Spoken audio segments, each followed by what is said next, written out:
Europe 1 matin. L'édito politique sur Europe 1 avec Le Figaro. Bonjour Judith Vintrobe. Bonjour. En attendant la nomination du gouvernement, vous avez choisi de répondre à la question: à droite, c'est qui le patron? Donc je vous la pose. À droite, c'est qui le patron, Judith? Thomas, je ne ferai pas languir nos auditeurs plus longtemps. C'est Bruno Retailleau.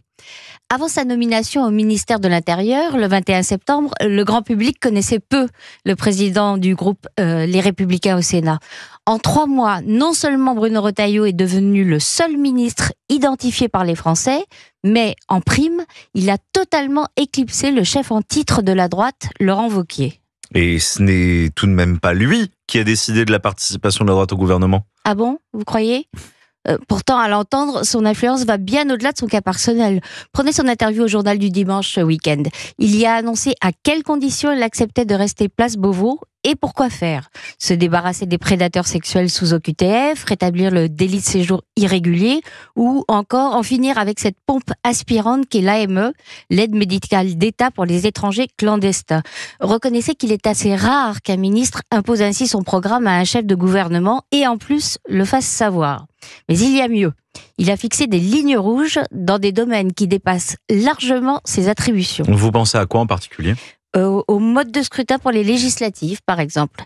Certes, le ministre de l'Intérieur est aussi le ministre des élections.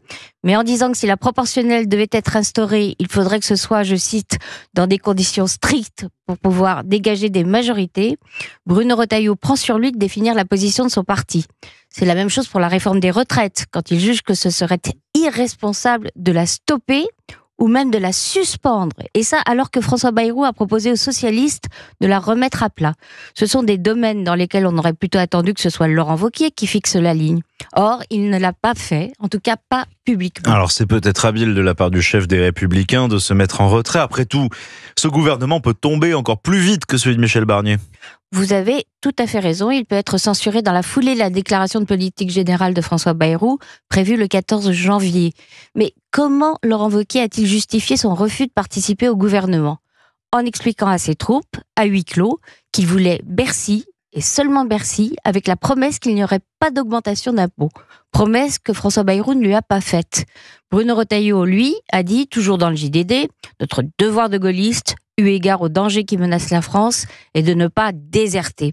À votre avis, quelle attitude correspond le mieux à ce que l'électorat de droite attend d'un homme d'État ?